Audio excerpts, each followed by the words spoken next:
Education class 12 education chapter 1 শিখন ও পরিণামন কাকে বলে।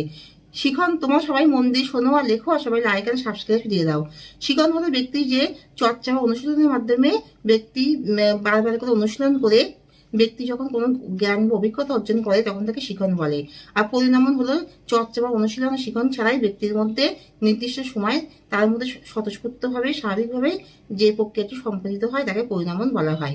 শিখন আর পরিণামের মধ্যে পার্থক্য হলো শিখন ব্যক্তি কোনো জ্ঞান অভিজ্ঞতা অর্জনের জন্য তাকে বারবার করে চর্চা বা অনুশীলন করতে হয়। পরিণামন চর্চা বা অনুশীলন ছাড়াই ব্যক্তি সেটা আয়ত্ত করতে পারে। শিখন হলো ব্যক্তি যখন বারবার করে অভ্যাস করে বা অনুশীলন করে তখন সেই জ্ঞান বা অভিজ্ঞতা অর্জন করতে পারে। আর পরিণামন হলো নির্দিষ্ট সময়ের মধ্যে ব্যক্তি সেই আচরণটি সম্পাদিত করতে পারবে, তাই বারবার করে অনুশীলন করার প্রয়োজন নেই। পরিণামন একটি স্বতঃস্ফূর্ত জৈবিক স্বাভাবিক প্রক্রিয়া, যেটা নির্দিষ্ট সময়ের মধ্যে ব্যক্তির মধ্যে সেটি ক্ষমতা জাগ্রত হয়। আর শিখন হলো ব্যক্তি যখন বারবার করে অনুশীলন করে তখন সেই কৌশলটি সে আয়ত্ত করতে পারে। আর শিখন ও পরিণামের মধ্যে সম্পর্ক হলো শিখন হলো ব্যক্তি যখন বারবার করে কোনো ক্ষমতা ব্যক্তি যখন বারবার করে অভ্যাস বা অনুশীলন করে তখন সে কোনো ক্ষমতা অর্জন করতে পারে, তার মধ্যে সে জ্ঞান আর দক্ষতার বিকাশ হয়। আর পরিণামন হলো বারবার করে অনুশীলন বা চর্চা ছাড়াও ব্যক্তি নির্দিষ্ট সময়ের মধ্যে সেই ক্ষমতাটি অর্জন করতে পারবে। যেমন একটি ছোট শিশু যখন তার 3 বছর বয়স হবে তখন সে নিজেই হাঁটতে শিখবে, তার জন্য তার নির্দিষ্টভাবে কোনো অনুশীলন বা চর্চার প্রয়োজন হয় না।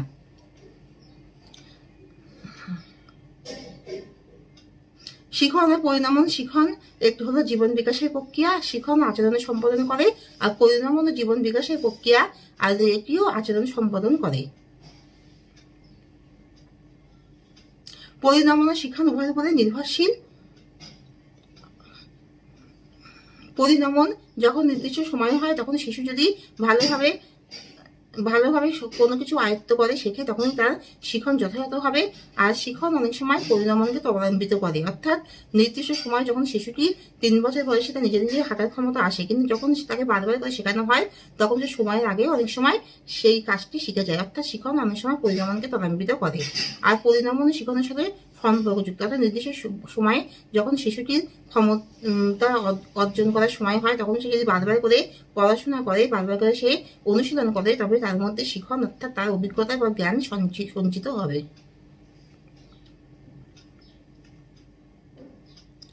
বুদ্ধি কাকে বলে? বুদ্ধি হলো এই সহজাত মানসিক প্রক্রিয়া। একটি সহজাত মানসিক প্রক্রিয়া যখন ব্যক্তি কোনো বৌদ্ধিক কাজ বা কোনো বিশেষ রকম কাজে দক্ষতা অর্জন করতে পারে তখন